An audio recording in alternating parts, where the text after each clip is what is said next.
hello friends welcome back to my channel और आज एक नतुन रेसिपि लै आपनालोকৰ মাজলৈ আহিलो और आज बनाइছো पाटी सेपेटा पिठा आहकसुन चाও रेसिपिটোৰ বাবে কি লাগে এয়া মই প্ৰথমতে এবাটি ময়দা লৈছো এবাটি পিঠাগুৰি আৰু অলপ চেনি 2 চামুচ মান ললে হ'ল আৰু নাৰিকল এফাল ৰুকি লৈছো আৰু এয়া লৈছো 1 কাপ পানী আৰু 1 কাপ গাখীৰ আৰু এতিয়া আমি মিশ্ৰণটোৰ বাবে আগবাঢ়ো চৰিয়া এটা লৈছো প্ৰথমতে ময়দাখিনি দি দিম তাৰ পিছতে আমি দি দিম পিঠাগুৰিখিনি আৰু তাৰ পিছতে আমি দি দিম চেনিখিনি আৰু গুটেইখিনি দি পেলাই আমি গুটেইখিনি ভালদৰে মিহলাম আৰু আপোনালোকে অকম নিমখ দিব পাৰে অপচনেল হয় মই অকমান দি দিছো আৰু এইখিনি দি মিহলাই লৈছো আৰু এতিয়া মই লাহে লাহে পানীখিনি দি লাহে লাহে লৰাই থাকিম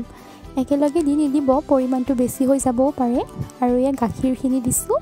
আৰু ইয়া মই লৰাই বনাই লৈছো ঘোলটো আৰু মিশ্ৰণটো হোৱাৰ পিছত আমি প্ৰায় 2 ঘণ্টাৰ পৰা 3 ঘণ্টা মান এনেদৰে ঢাকি ৰাখি দিম কাৰণ যিমান সময় ৰাখে ভাল হয় আৰু এতিয়া আমি নাৰিকলৰ ফালে আহো নাৰিকলখিনি পেন এখন লৈ পেলাই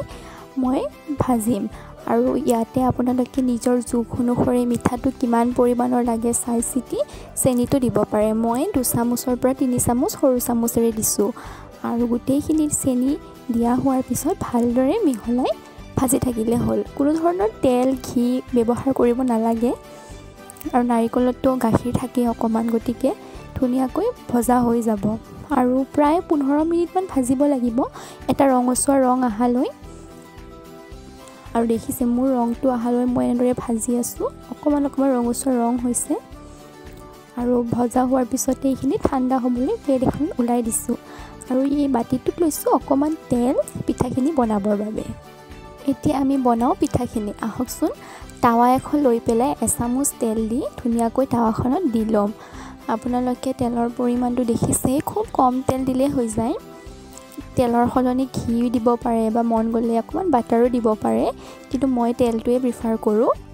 আৰু তেলখিনি দিয়াৰ পিছতে সৰু হেতা এখনেৰে মই পিঠাখন লাহে লাহে মেলি দিছো এনেকৈ দি আৰু পিঠাখন ডাঙৰকে বিচাৰে নে সৰুকে বিচাৰে সেইটো আপোনালোকৰ নিজৰ ওপৰতে ডিপেন্ড কৰে আৰু এতিয়া অকমান নাৰিকল দিছো ভিতৰত আৰু নাৰিকল দি পেলাই লাহেকে মই চামুচ এখনেৰে পিঠাখন বেকাকৈ ভাজ লগাই দিম এয়া আৰু এনেদৰে গুটেইখিনি পিঠা মই বনাই পেলাম আৰু এয়া দেখিছেনে কি ধুনিয়াকৈ পিঠাখিনি হৈ গৈছে গতিকে আপোনালোকেও আজি ৰেচিপিটো চাই কেনেকুৱা পালে জনাবচোন ঘৰত বনাব আৰু ভিডিওটো যদি ভাল পাইছে লাইক কৰিব কমেন্ট কৰিব চেনেলটো সাবস্ক্ৰাইব কৰি দিব থ্যাংক ইউ সো মাচ